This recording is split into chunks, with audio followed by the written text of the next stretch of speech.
Live for them. Oh, we are live. We are live. Wow.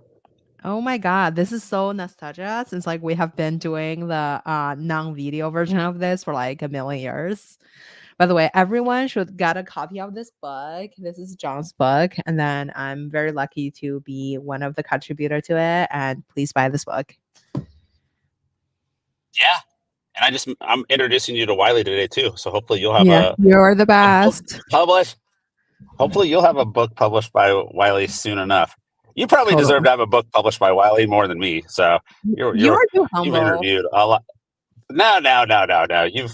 You've interviewed some amazing people over your career. So Today we're the doing this caliber, the with cal, yourself. yeah, the cal, yeah. Now we're going backwards apparently with your guys. You went all the way from the top down to the bottom. So Untrue. Okay, so John, I need to I, give you like a formal introduction. So John is a co-founder of Future Proof, which is focused on helping brands build the future communities for tomorrow.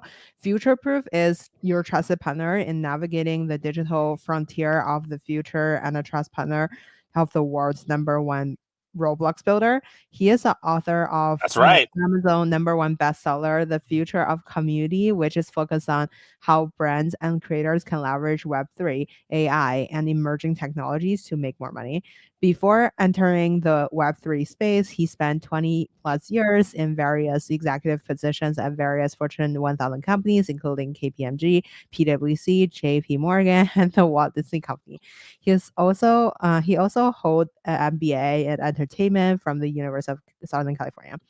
Okay. Wow, I've never really read your resume before, but you have done so much.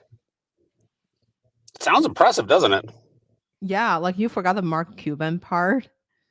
You work at a Mark Cuban Yeah. Mark company as Cuban. a executive, but yeah, anyway. Yeah. And then he yelled at me once. I didn't really interact with him much, but the one time I did interact, I had to present him a. I spent like probably a week and a half preparing this 15-page proposal, and then I started to present it. I thought this was my big chance. And then after the first slide, he's like, if you're going this direction, the answer is no. And I was like, oh, wow. All right. I guess this presentation's over. So it was like it was a scene out of Shark Tank. It's kind of defeating. Yeah. But my CEO at the time set me up because he's like, oh, this is your big opportunity. You've been doing great work. I'm going to let you present to the Cuban. So if the presentation went well, he would obviously take credit for it. If it went bad, then obviously it's just going to reflect on me. So it was kind of the perfect setup. So, but it was cool. It was cool. Cuban, it's funny. I think he's seen so much. He can literally make a decision. These really successful business people, I think they've seen it all. They that's why they're probably successful. They probably can make a decision within less than 30 seconds. They just know. For sure. Well, okay, so enough about Mark Cuban. So you are the expert of community building.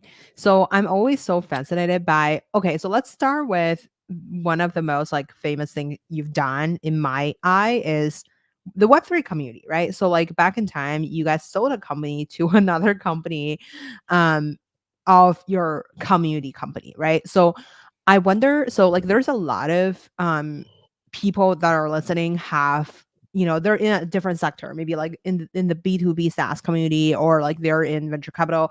People wanted to kind of like create a community for people who are using their product or like early enthusiasts in a certain sector. How would you go about like, building an offline community or online community to, how would you just go about it? I think the key is you have to look at the pain point. What is it that what is that pain point? What is that problem you're trying to solve? So when I entered the Web3 space 3 years ago and started to build a community on LinkedIn, Mhm.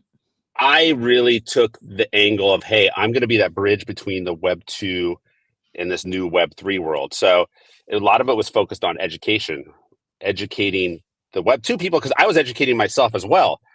I didn't know really a ton about the Web3 and all these new technologies. So I decided to take people on that journey with me and really be sort of that on ramp. So I think it's helping solve that pain point. The pain point was, I think, education, really, for a lot of these people, is like figuring out, what is this new world and how is this going to affect me? I think, I think that was the big thing.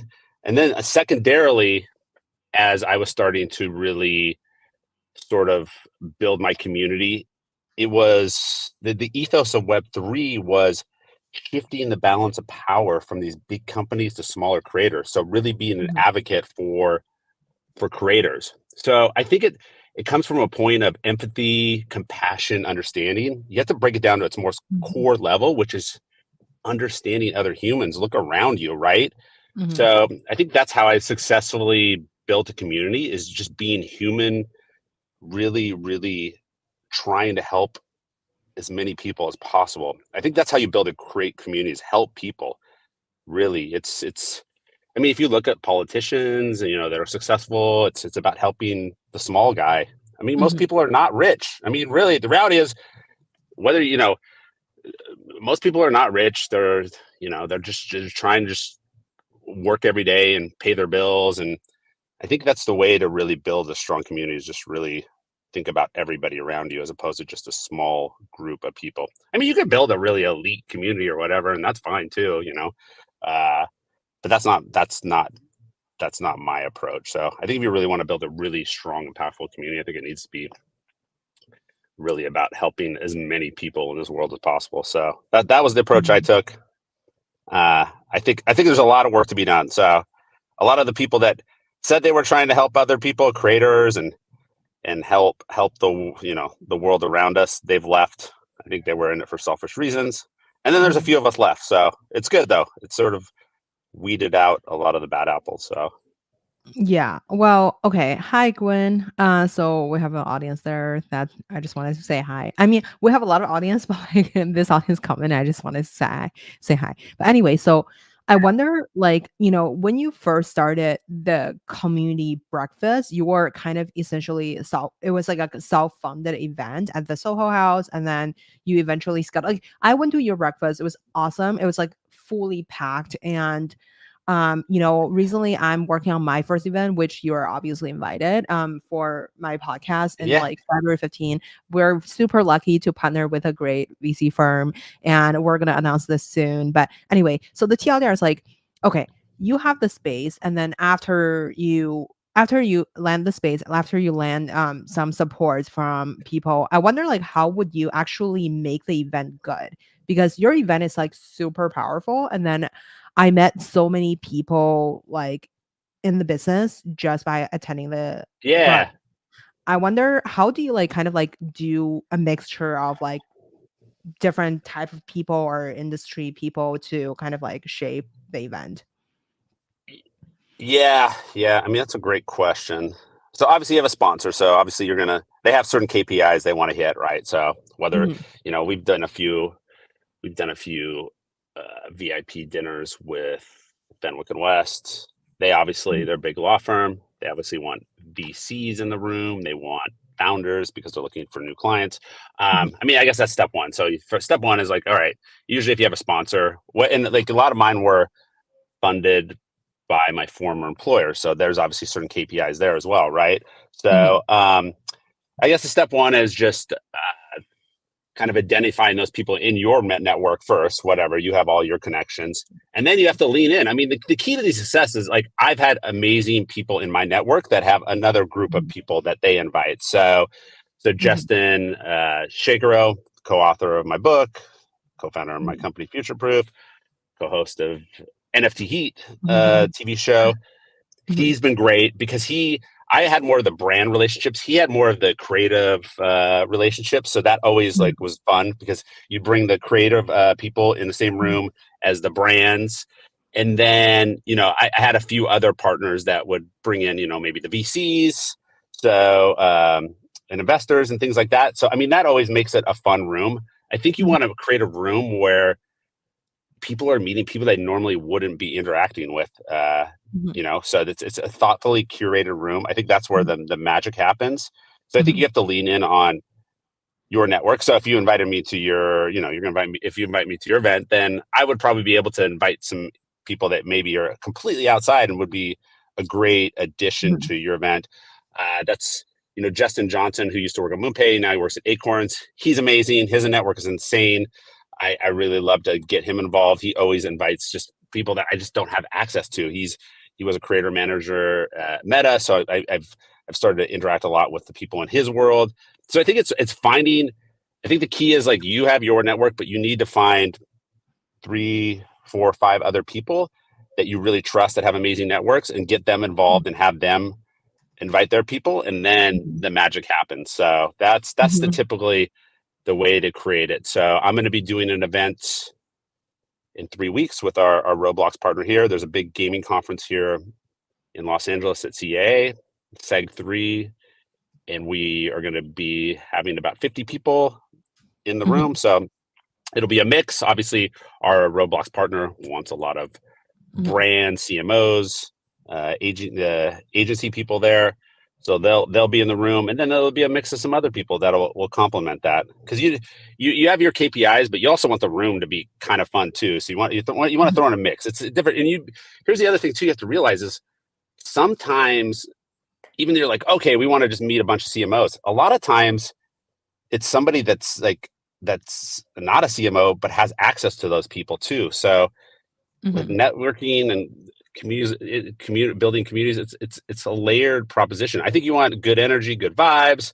So it's I mean I've done over 30 events now, so I have a fairly Mhm. good handle on who to invite, who not to invite. But yeah, Mhm. it's Who I mean, it's who not to invite? yeah. I would definitely Yeah, want who to. not to invite? Yeah. There's certain people you don't want to invite. Trust me on this one. Like, how should we filter out that how do you define, like, who's, like, who not uh I mean, I don't say anyone in particular, let's just go about the no, general I stuff. wouldn't say anybody in particular. No, I just think people that are there to that just are not are awkward, maybe just are just there for themselves. You want people there that are just want to interact and meet cool people. It's yeah. I mean, I don't have anybody specific in mind as I'm saying this, but it's all about fit. So you just kind of Mhm. know after a while who to invite. It's just like planning a dinner, right? So you're just like, all right, I'm inviting my best friend and then my other best friend, and then Mhm. you don't want to just invite some random person. That's what I Mhm. guess that's what I'm saying. So um, Mm. it just I wonder creates a different vibe. But yeah, but it's fun. I enjoy the process. Uh, it's amazing what happens inside these rooms. Mhm. I just was on a podcast or LinkedIn Live last week, and one of the people, the person that is interviewing me, he found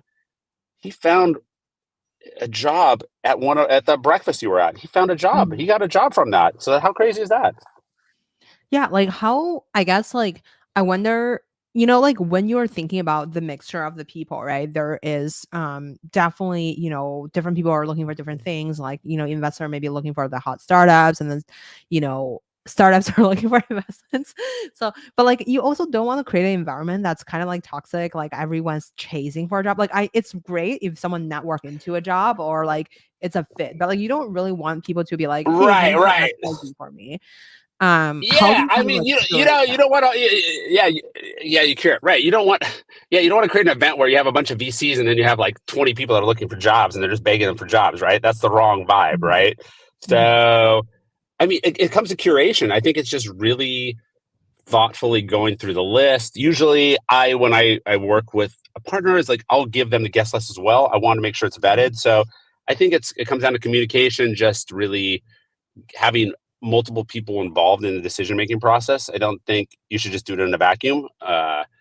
It's about community. It's about bringing people together. So I think if you have the right partners, then it becomes very easy, very quickly. You have an amazing network, though, so I find it hard to believe that you would have, you know, an event with the wrong energy and vibe. I'm sure it's amazing. You've been around enough to know who to invite, who not to invite. You probably understand exactly what you want in your head. You probably have a general idea of what a dream type event would be. So I would say one thing I will say is I've done evening events, dinners.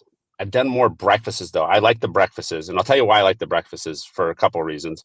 First off, you're not dealing with alcohol, which is great. So people are fresh, they're focused. You don't have that extra, kind of like influence in it. And also, like alcohol is expensive too. So just from a budgetary stand, it's a lot cheaper. But then two, breakfast, typically you don't have like loud music you're dealing with. People can come there and interact. So the Mhm, format we're going to do for the breakfast here in Los Angeles, it'll be we'll have like a 30-minute fireside chat. It'll be just a lot of networking, mhm. couple-hour event, boom, boom. So yeah, the breakfast I think is the move for me. That's what I hinge my reputation on. I'm gonna double down on breakfasts for sure. I think VIP dinners work as well. I think anybody can literally rent out a bar with some music and drinks. I think that's not that interesting to be honest with you. It's just kind of, and honestly, the other thing too is like I don't really like those are always in the evening. I don't really after a long day of work, I really don't want to go to just some random bar with like loud music and a bunch of people from like 5 to 8. It's just like the breakfast too is really it's a great way to start your day. People can usually fit that in before they start their work day. The energy's high. People have way more most people typically have better energy earlier in the day than later at night. So there's a lot of things that play to your advantage by doing like a breakfast earlier, or even I would even say I think my other move may be more of like a lunch, like a lunch. I think those are the moves. Mm, The evening stuff is fine, but I've done it enough now to know what works. Breakfast for some reason have mhm, people. That's the one where people are the most excited. So yeah, I love daytime things. I think also there's opportunity to do something even outside the box, which I kind of got the inspiration from Art Basel a couple years ago when Ala Yoga they rented out a suite. Um, I forget what hotel it was. I don't know. I think it was at the Edition actually. It was at the Edition in Miami, but they had like massages, facials. It was like a daytime installation. But I was like, that's such a great idea. Something focused on personal self care. I thought that was a genius idea.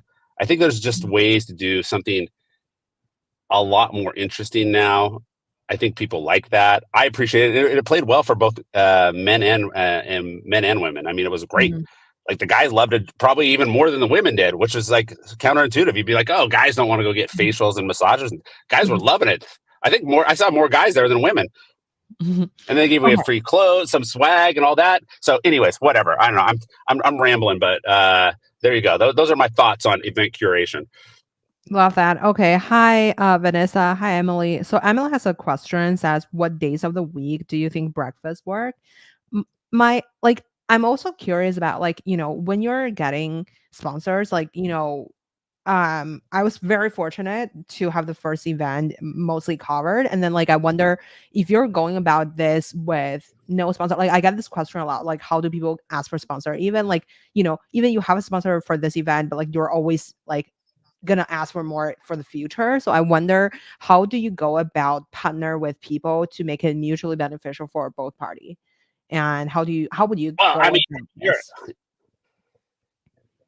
I mean, at this point, I've done so many of these events. They understand the value of my network. So Mhm. I think you have an amazing network. You've been in the VC world. You've had all these amazing guests. You probably have one of the best networks in the world, to be honest with you. You So are too that's the kind. value. Can you just come on the show Yeah, every day? I need a yeah. high You want me five. to? You want me to? Oh my Yeah, but god. do you want me to be Can your you manager for Venmo your me like events? But the $100? reality Yeah, is, cool. But anyway, keep no. going. But I'm Sorry. serious. Like, no, but whoever's partnered with you should literally pay for everything. So like you shouldn't be and none of it should be out of pocket, to be honest with you. None of it. So because that the access to your network is worth its weight in gold. It's We're you're gonna clicking get this like into a 10x the clip. value. This is into a clip and then going Yeah. on TikTok. But anyway, keep going. Sorry. Yeah. But that's the way you position it. I've never had pushback from the right sponsors for those type of events. So that's what we're doing with our Roblox partner. They see the value in our network. We're already delivering them amazing. We've already delivered them amazing people in our network for deals. So that's the other thing that helps too. We've already kind of validated in their eyes, like, hey, Mhm. the quality of your network is amazing. We're already getting deals. It's turning into revenue. I mean, I think at the end of the day, your sponsor is going to want to figure out, will these people in this room help us generate more money? That's it. Like, That's it. um, So, and now your network's amazing. I mean, let's be honest. I mean, it's dumb. Your guest list is second to none. You obviously, even beyond who you've had on your show, just the people you've known over the last decade or so being in San Francisco. I mean, you're right at the pulse of everything that's happening. So, like, that's like, people, like, brands are and sponsors want to be working with people like yourself, because, like, that, trust me, because I see it even now with our partner, our Roblox partner, because they're based in Europe and they really are trying to break into America, so they see the value of our network in America, right? So that's, don't underestimate the power of and the value of your network. And nobody should, everybody has probably super valuable communities and networks. They probably just need to take a step back and realize, okay, wait, this is the way I can potentially monetize it, right? mhm. So yeah, I mean, and you can, they're going to have their KPIs, but you probably are going to be able to even add more value even beyond what they're initially looking at too. So um, whether, whatever, maybe Thank they're you. looking initially for clients, but yeah, maybe they're initially initial clients, but maybe they're going to start to realize, oh wait, like, you have a lot of them are like, oh, well, our KPI is just like to find deals, but all of a sudden you have a room with potential candidates that could be working at their firm. uh there's like other ways to kind of layer what you can bring them, or maybe they're an early startup and they're looking for investors, right? And all of a sudden you have a room Mhm. with investors. I mean, they're like, oh wow, I just thought we were going to get some potential revenue generating opportunities. Now we have potential investors, employees. I mean, it layers itself very quickly. So, and you have that too, obviously. So yeah, that's the way to level it up.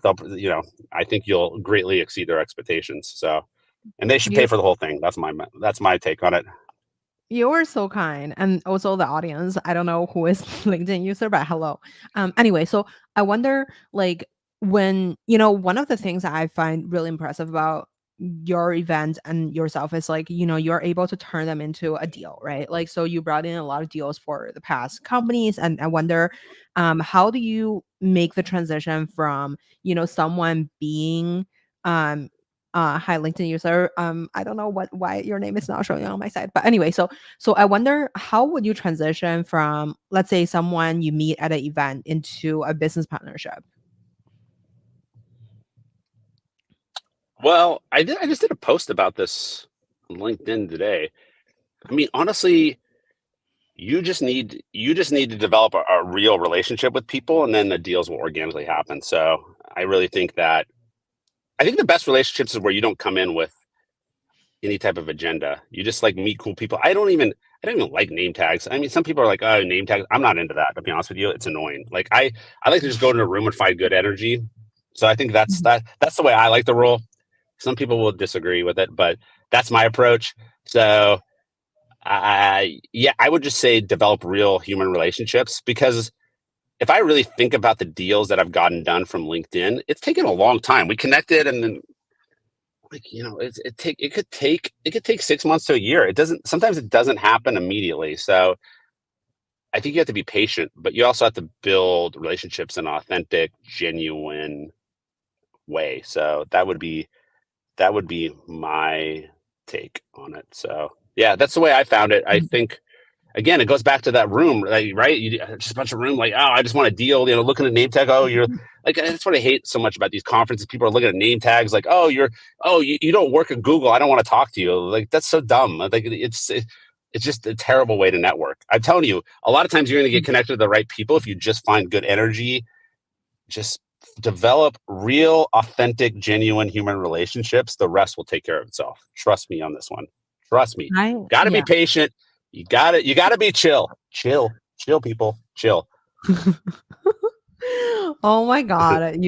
Are you like the Tony Robbins of LinkedIn right now? But anyway, I love No, I that. have no And idea. I wonder, like, when you first started, Web3 was a really new space.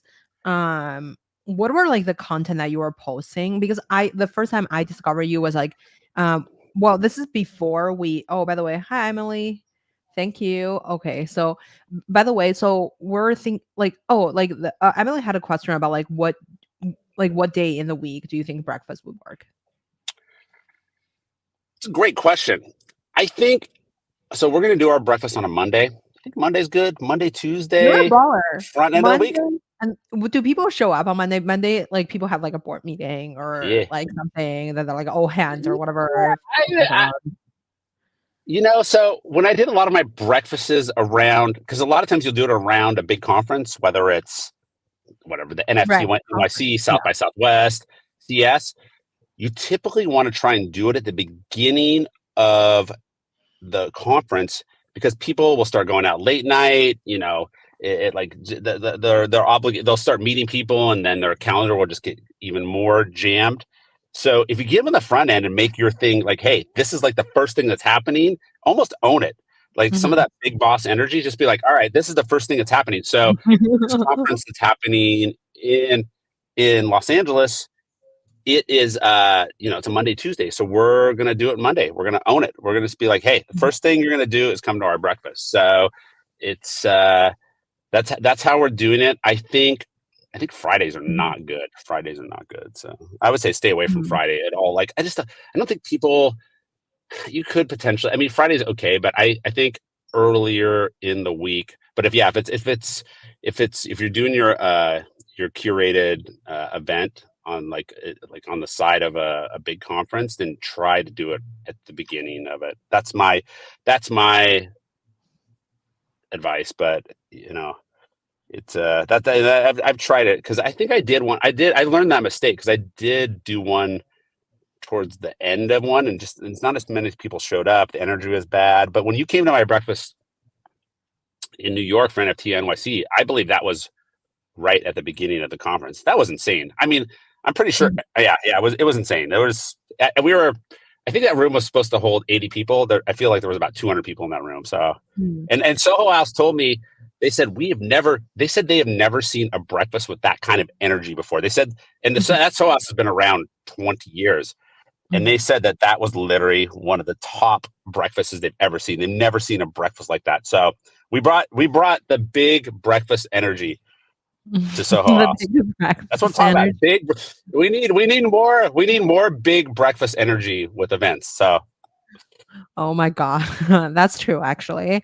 I wonder like what tools do you use to like okay, so what number one question is like, you started like at the right beginning of like Web3 when you were like posting content on LinkedIn about yeah, Web3 yeah, yeah. and Oh, like right. what like I think I kind of like first not first discovered the first time we got to connected we're both on like the top voice thing, but like I've been following it for a long time. Hi Nicole, by the way. So I've been following a long time before that, and I wonder, like, when you were like start posting, how do you generate the first batch of people to go to your dinner, or like go to your brunch, by the way, Uh, and then yeah, yeah, were yeah. they, yeah. This is the first one I did. It's funny. One of my LinkedIn connections. I mean, it was an interesting time when I started to post and build community, right? Because we were like coming in and out of the pandemic. We were like Mhm, starting and stopping. There was like there's a bunch of shutdowns and then startups again. So people had been bottled up for at least a year and a half, and they were ready to start socializing with the humans. So that took advantage of that fact, and then the fact that it was just the NFT Web3 space was getting a lot of buzz. It was just all mhm, over the news. It was just crazy. People were just they mhm. didn't even understand it. I didn't even understand it. You're like you can make millions buying cartoons that are attached to blockchain, and it was insanity. It was Totally. insanity. So it was just like this perfect storm of just craziness. And VCs, I don't think were betting companies as well as they should have been. But I I had so I had like because I went to USC, and right after I graduated in like 2006, I had like started like trying to do these events for professionals with a classmate of mine. And it didn't really go anywhere, but I was always like interested in like hosting events. So then one of the people that I had met on LinkedIn, it was like I think it was literally my first LinkedIn I would say blind date. It wasn't like a date. It was just like, it was just a guy I met that connected and said, hey, you want to meet up? Mhm. So I met up with them. This guy, A.L. Baumel from from Israel, and he had happened to be in LA. So we just met up and we started talking about my journey and kind of what I was doing on LinkedIn. He's like, I love your content. And then he's like, you really need to think about like like thought leadership and bringing people together. So that's the seed of the idea. So he had happened to be in town for a couple of weeks. He's like, why don't we curate a VIP dinner? So that's the seed of how it happened. I think we were gonna do like 8 people. I had made a reservation for like 8 people, and then like 20 people showed up, and Soho House wanted to literally murder me. They're just like, you can't do this. You can't make a reservation for 8 people and then have 20 people sitting around a table. But the energy was electric. I was like, okay, we're onto something, because people got invited and then they kept adding other people. And I did it with Justin, Mhm.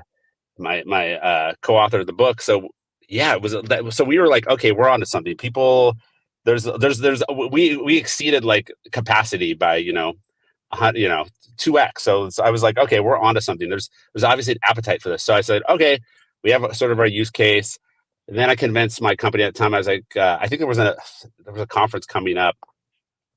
I don't know if it may have been NFT NYC or was Miami. I don't know. Maybe it was one of those Miami conferences. I forget which one it was, but said, hey, why don't we do like a curated breakfast? We've already done this one. They started to see that I had a big follower account that was growing like crazy on LinkedIn. So all those things together, and I'd been obviously meeting people on LinkedIn and connecting them for various business conversations. So all those things together basically validated, all right, we'll sponsor this. We see the value in this and bringing people together. And we Mhm. like think you have an amazing network. So that was sort of the thing. And then we just started to continue to build from there, and we started doing more and more events. But yeah, I mean, yeah, that's how it happened. So I wanted to just take everybody on the journey with me, bring them together. I think we were all kind of figuring it out. We're still figuring it out. I mean, that's why we did our show This Week in Web3. I think we're trying to Mhm. explain all the things that are going on. I mean, it's still, I think we have a Mhm. clear path now to where things need to go. But I mean, it was crazy times. There was a lot of hype. A lot of it wasn't based on fundamentals, but people were excited. And I think people at the end of the day were like, all right, I want to do something bigger and better with my life. And that was like the big hope of it, and bringing people together where you can meet other people to elevate your professional and personal life. I think it was at the DNA of it. And I think we could still get there. Mhm. I think the key is to have the right leaders. I think a lot of the wrong people were leading the charge, but it's good. It's good. Most of them will have disappeared because they just never were in it for the right reasons. But I think going forward, we have the right people, and that's why I've sort of come to this revelation over the last few weeks. But I want to use my book almost. I don't know, manifesto is the right word, but sort of as the foundational element of really creating big change for creators, because I think that's where I think there's a massive disconnect between all these creators. I mean, look at me and you. We've generated tens of millions of impressions for LinkedIn. We don't get paid. We don't share in advertising revenues. And the only way we as creators, we have to like beg to find partnership deals or sponsors and this and that. But it's not a business model. That's just like some of it just blind luck, and just it's a lot of hustle on the side, but we're not being paid for our contributions. And I don't want to even specifically pinpoint just LinkedIn, but if you really look at all the other platforms, the TikToks, the Instagrams, the Snaps of the world, the creators are just people are like, oh, I want to be a creator. All these 11-year-olds are saying they like their dream job. All these young kids, their dream job is to be a TikTok creator, not a nurse or a doctor anymore. But they don't understand the business model is not figured out. So like somebody needs to lead the charge. So I want to use the book, The Future Community, as really the basis to figure out a way for creators to come together and figure out a new path forward. Because the future community is really figuring out a new business model for creators. I think you have a couple different options. It's like one, create almost like a creators union. Why do not creators have the same rights as actors and writers and directors? It's kind of the same thing. So that's a big gap in the marketplace. And trust me, I think you could get a lot of these social media companies on board if you make them part of the conversation. And one of them, they're all competing against each other. So if one of them comes on board and says, hey, we're going to support this initiative and actually address their needs, well, that's where the creators are going to move, because there's only an infinite, there's not, I guess there's a finite supply of really top tier creators. So you want to like, these platforms are going to be competing to have them on their platform. So I think you would have them as part of the conversation. But the splits, for creators. I mean, creators need to be getting paid more. So, and that's going to even come into play with the Roblox, the Zappetos, whatever, some more of these immersive platforms. But there's like a massive opportunity here. And then number two is actually, are these existing platforms going to actually figure it out and pay creators more, or are there going to be new platforms, which I think goes back to what Web3 is trying to figure out? Are there going to be new platforms that address this in a frictionless, easy way that onboards creators, brands, consumers? So I don't know, but that's where we're going with the book. I think there's a bigger movement at play. It's not just a book. Mm. What is future proof? By the way, how long do you have? I know I asked for 30 minutes, but like, I can don't we go care. for like an hour? Oh, Okay, was it? perfect. I don't know. I thought we were talking for an hour. So, Yeah. Okay, so perfect. That's what yeah. I was Uh, trying to do, but like I didn't want to uh, make like a mega time commitment. What is future proof and how does it relate to Roblox? How will it help creators? so we're partnered with the number one Roblox builder in the world. They have over 250 full-time employees, full-time, Mm, not mm, contractors, full-time. A lot of people say they have full-time employees. They're liars. They don't have them. So, I mean, a lot of smoke and mirrors in Web3. These are full-time employees. These are like W-2 employees. They get healthcare. They're on the payroll. They work all the time for this company. And they build for the biggest brands, the Amazons, the Sheins, the Spotifys of the world. We just got our first deal done with them a little while ago. We're working on a couple other big deals that hopefully will get finalized here shortly. I just saw So that that's where is this like brands. a is this like an agency? So you're building. So basically, essentially, you're connecting the brands like the L'Oreal's or Elo Yoga to the builder from Roblox, and then you guys kind of like collab on that way. That end. Yeah. We're one of only. They're very particular about who they work with. We're one of only a couple people that are actually partnering with. So as much Mhm. as people would love to say that they can just go and think they can have the same deal in place, they don't. I mean, again, it goes back to relationships. I've spent over a year and a half building this relationship, and it initially started. You want to know how I got the deal done? Here, I You met drove him to the with the airport. key decision maker. I Did drove him to you the drove him airport. to the That's how airport? I Yeah, did yeah, it. yeah. Yeah, that he was going to take an Uber, and I said no, I'll drive you. He's like, really? I was like, yeah, I'll drive you. I just was like, I thought it was like the nice thing to do, and I actually wasn't doing it just because I thought that would help us get the deal done. Like I was just like, I'm just driving to the airport, and like it's a small thing like that it goes back to human fundamentals and relationship building. Like it's a small thing that Mhm. you wouldn't think is a big deal, but it's like it was massive. And then since that time, flown to Sweden and met up with some of the team there. Met some of the team in Portugal. Met some of them here in LA. Then met up with the CEO and the co-founder last week in CES Vegas. So like we're part of the family. I mean, I put in the work. I put in the work to build the relationships. You have to put in. You can't just think, I'm just gonna come in and like gonna get deal done. That's not the way it works. Relationships take Mhm. a real good relationships. It's gonna probably take at least a year, is my guess. It's at least a year. Mhm. People have to be patient. You can develop a relationship quicker, but a really good one where you can really start to see things move along. Yeah, it takes at least a year, I think. But so yeah, that's how that happens. So we're not like full-time employees of the company, but we're very much part of the family. And then the second part of the company is we're building a community building platform for these brands that I guess would be, I wouldn't say it's a Discord killer, but it's a better solution for these brands as they enter these immersive environments like Roblox. So it's a needed thing because Roblox right now has a community building platform, but I don't think it's really used. I think it's not actually good, and I don't even think it's a core focus of Roblox. So we're building a product alongside that.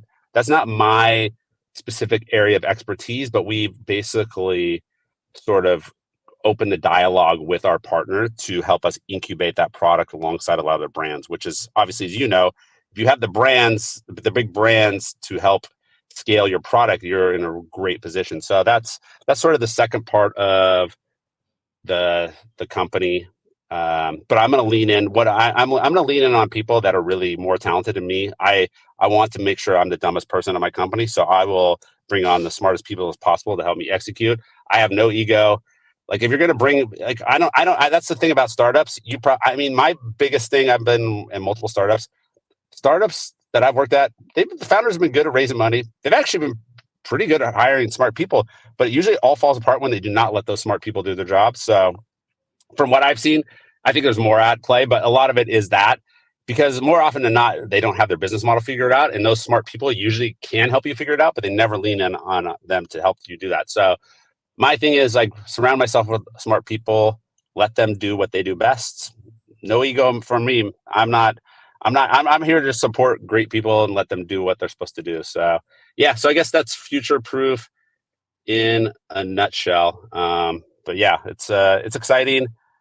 We have an amazing partner. I feel blessed. Product market fit's a beautiful thing. It's way easier to get these deals done because most of these companies that we're getting deals done with, they have an RFP, they have a budget, they typically have a use case to generate revenue. And then here's the thing that's actually what I'm finding is most of these companies that are doing Roblox typically have an executive whose kids are playing in Roblox. It's almost Mhm. 90% of the time they have the data point, they have the stickiness, they understand the platform that they're going to build the brand in. They're watching their kids. The average dwell time is almost 2.5 hours per day of a kid in Roblox. So they have that stickiness that like where you didn't have that with these other so-called metaverses that Mm. just never gain traction. So I mean, Roblox has what like 70 million daily active users. It's dumb. It's like it's insane. So nobody's even close second. So yeah, I mean, there's Zepeto in Asia, which is super interesting too. That's the one that people should look out for.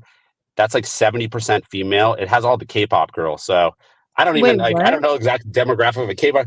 Zepeto in Wait, South Korea. it's called paddle? It has all. It's like 70.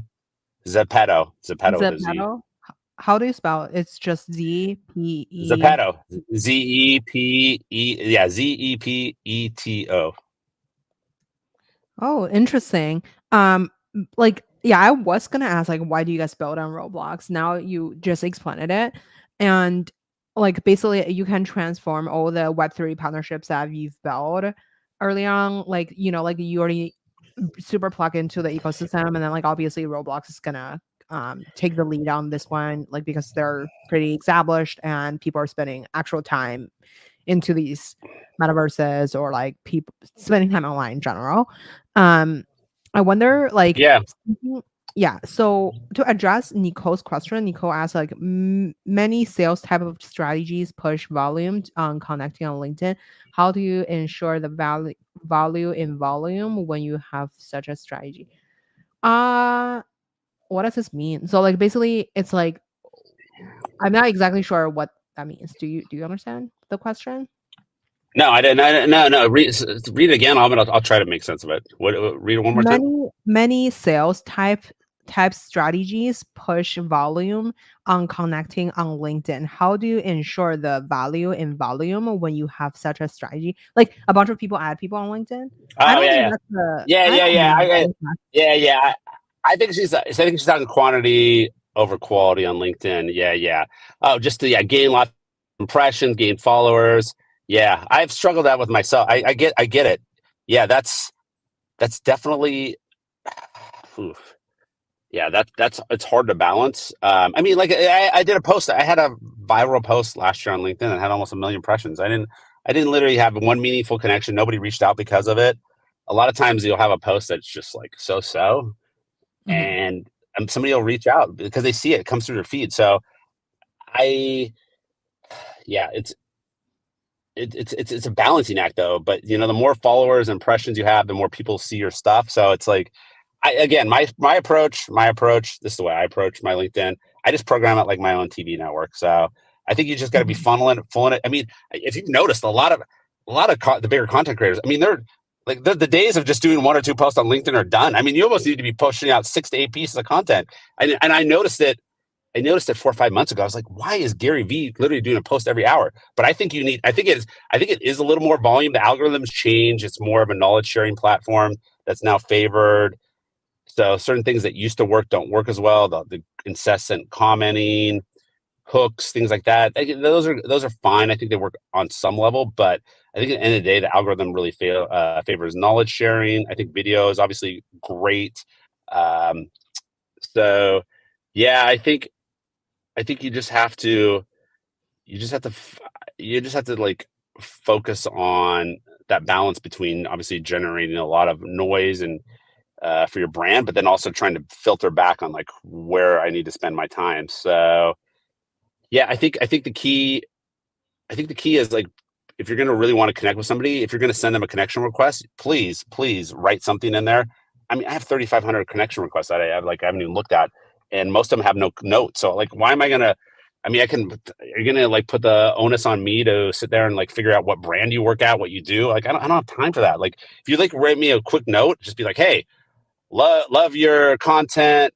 I do this. Would love to connect. That may oftentimes get me to respond back, but we're inundated. We're all so busy. We have so much going on. There's so much noise being like drummed through not only our LinkedIn, but just our daily lives with emails and other social platforms and life and calls and this and that. So I guess make it easy to connect, be really to the point. But Mm. yeah, I mean, that's how I got my book deal. Like a lot of times, I mean, I don't know what feature that is on LinkedIn, but a lot of times the feature where it comes straight to my email, what is that? The InMail feature? That's I actually never that's the use best that. way to get a hold of me. Oh, I know, but really? it works. It works. It Email? totally works. Yeah, it Oh, works. email. Yeah, Yeah, because like it comes through the my email. messages? Yes. Oh, yeah, I don't check my email Yeah, because I got every day I got a notification, like 1,000 notification from every random stuff happening on LinkedIn.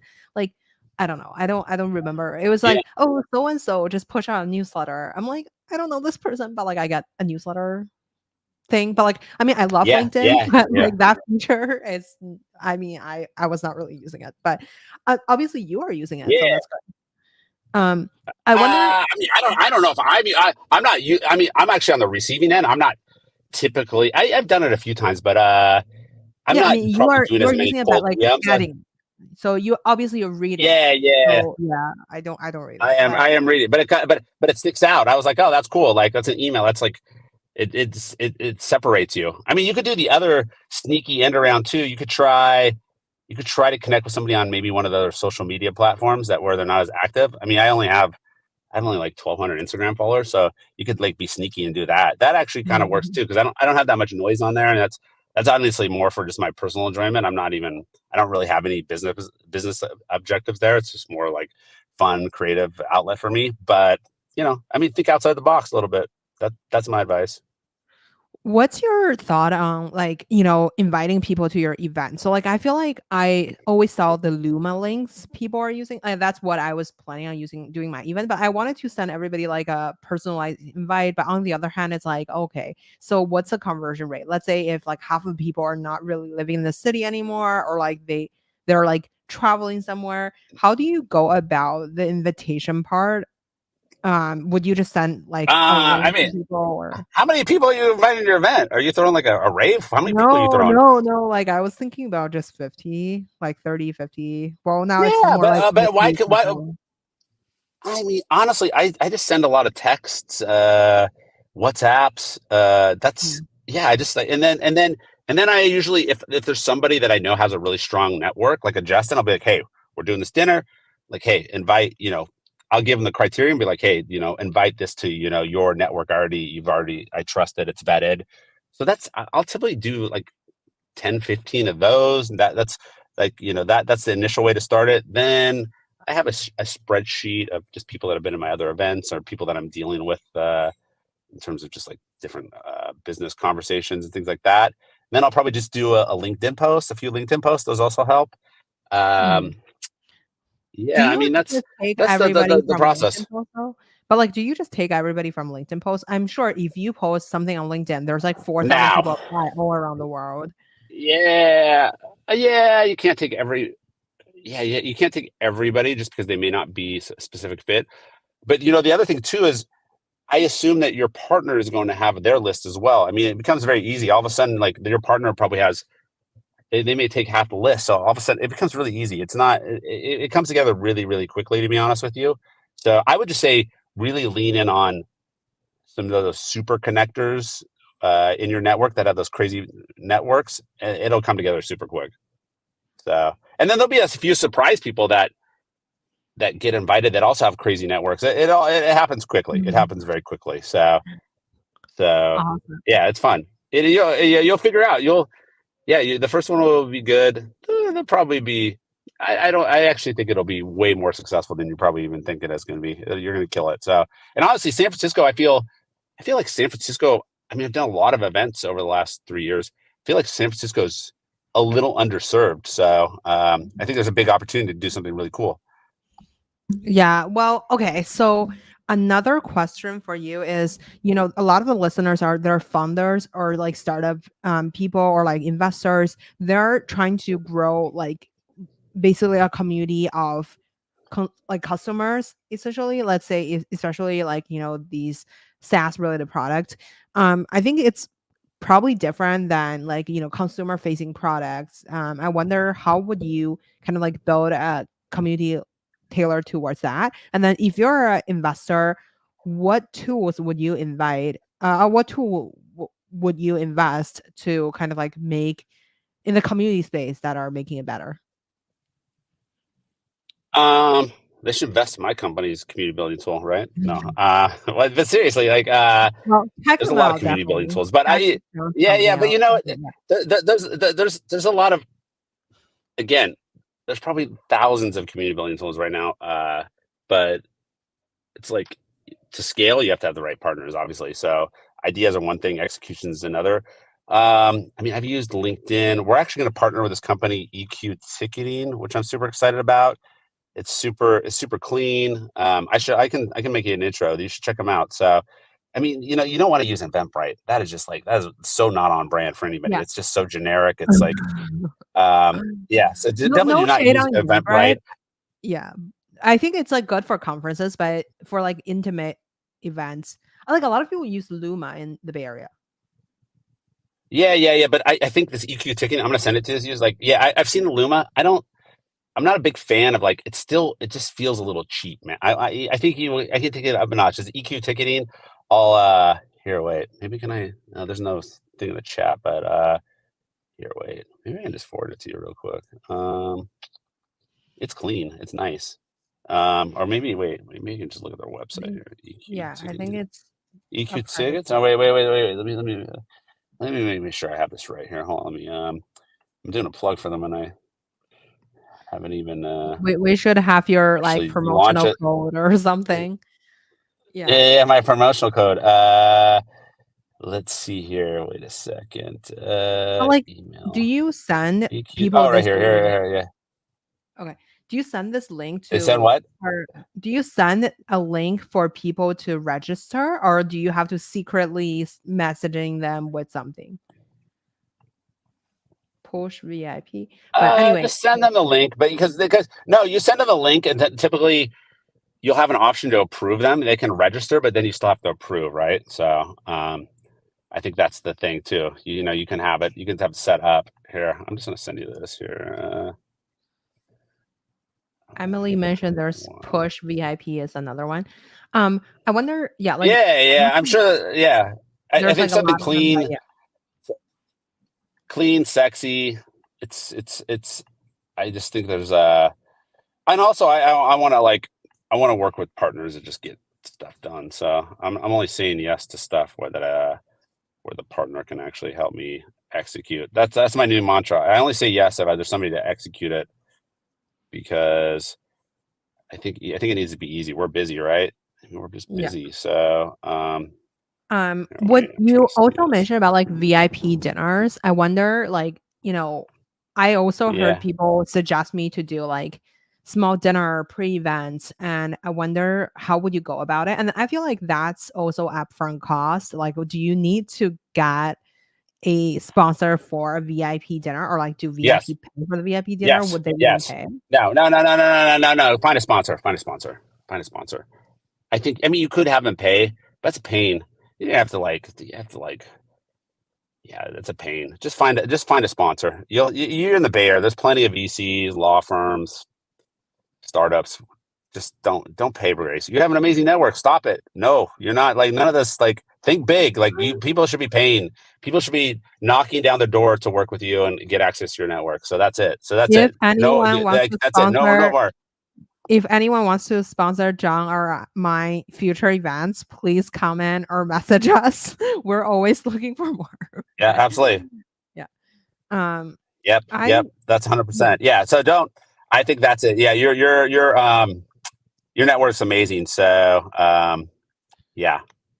your network is amazing too. And what's next for you? That's my last real question. Well, I mean, the next is this creator initiative. So I think I'm going to really run with the book and really see what we can do to make change for creators. So I think that's the big opportunity.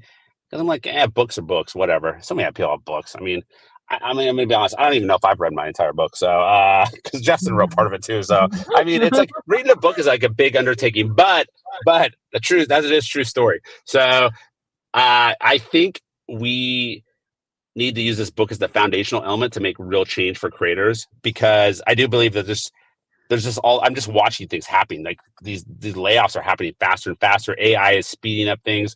We're all just like training these models like a bunch of dummies. Like whatever you think about AI, whatever you think about it, like people take a step back and don't be dumb. You're like, oh, it helps me do my job faster. You're a moron. You're literally training these models to do your job faster. You're literally training these models so that your job will be eliminated. Like think about it. Like that But there will be inherently new is what has jobs happened. though. Yeah, there'll be some. Yeah, There will oh, be of new course, jobs. but most of those jobs are going to be okay. But Grace, those jobs are going to mostly be for people that probably are studying AI right now, or you're going to have to go back to school. People that actually have been in the workforce for a significant amount of time, maybe have families and kids. Like it's just not realistic. You have to just like take a step back. Yeah, somebody that's studying AI now, yeah, they're probably going to create a bunch of new jobs, but a lot of people are going to get left out. So the point is that okay, big companies, there's no loyalty anymore. A lot of jobs are going to be eliminated. Maybe new jobs will be created, but more often than not, people are not going to fit the bill for those new jobs. Then like they were like, oh well, now people can do this whole creator thing and like work for themselves. Well, yeah, well, there's no business models in place right now for creators to really make money. The reality is, there was just an article in TechCrunch about us. Like the reality is, like unless you get like brand partnership deals or like other types of like ancillary revenues, you're not going to make money as a creator. You're just not. It's very difficult because the platforms are not going to let you share in the advertising revenue. So how do you make money, right? So I think there needs to be change. There needs to be somebody to speak up for creators because that the economy is working, like moving towards this creator economy. But right now, creators have no rights, really, for the most part. They don't. YouTube splits things 50-50, but other than that, most of these platforms are not giving the majority of the revenues to creators. They're not even giving them half the revenues for the most part. So the splits are dumb. There's an opportunity for real change. So I think that's what we need to do. So yeah, this book needs to be the foundational element for something bigger than us. So there you go. That's what's next. Amazing. Okay, so where can we find you? That's my last question. Where? I mean, where can you find me? I'm on LinkedIn like 90 times a day. Where can we find me? On LinkedIn. Where else are you gonna find me? Yeah, mostly LinkedIn. That's it. I mean, you can follow me on Instagram. I mean, if you want to see like the more like chill, laid back, fun side of John, find me on Instagram at John You Kraski. But forgot Threads. I'm on You Threads. Like forgot my Threads. Threads. Threads is. I have a love hate relationship with Threads. I mean, it's wild. I started posting right at the end of the year. Um, and I think I just caught. I think I took a bunch of old LinkedIn content, kind of repurposed it, and then it just caught on like wildfire. But I literally think that 90% of these people think I'm John Krasinski, the actor, which is stupid. So because our names are basically the same, and it's not. And I wasn't even trying to pretend to be him, but I literally started to take off. I think there's so many people that are mad. They're just like, "Oh, I'm unfollowing you now because you're not him." I never said I was. Like literally, I didn't lie. I literally never lied about any of it. Like I literally, my name is John Kraski. That is my name. It's that's a true story. I wasn't trying to like, you know, try to like, say that I was like, John Pitt or Brad, Pitt or whatever. It's like I was truthfully honest, but yeah, I gained, which is crazy. I mean, I gained over 40,000 followers in literally 2 weeks, which is insane, which is stupid. Insane. Like, but the problem is, do I have a community of people that actually want to follow me, or do I have a community of people that think they're following John Krasinski? So I have no idea. So it's a weird thing now that I need to blend. I need to be somewhat entertaining and fun, which I think I am, but also keep these people somewhat happy or hopefully not piss them off. So yeah, so you can follow me on Threads. I think you can DM on Threads now. I don't know. Threads is still still in the incubation phase. It's like a newborn baby. It's still a lot has happening Well, there. So slide into John's DM over Threads, people. That's the only way. The yeah, LinkedIn is too bad. that's it. Find me on Threads. Threads. Amazing. Yes. Have you been on Threads? I mean, Have you been on Threads? after you like majorly yelling at me over WhatsApp, yes, I did use Threads for like a day or something. But yeah, I just like have less mental capacity to branch out to major platforms. But I feel like one day I will definitely pick it up. But on that note, thank you so much, John, for coming. And I will let you go back to, amazing, changing the world one creator at a time. But okay, awesome. Let's do it. You're part of the book. You're part of the change. I know, you're part right? of the change. Okay, Remember, you're part of the book. By the part way. of the change. All right, and and maybe we partner up on an event. Let's talk about partnering up on an event this year, because I do have a title sponsor for a bunch of events this year, and I think it would be super interesting to explore doing something in San Francisco. So let's talk. Seriously, let's do something. So there you go. So there you go. You already have potentially your next sponsor for your next event. All right. Awesome. My first event wasn't even started.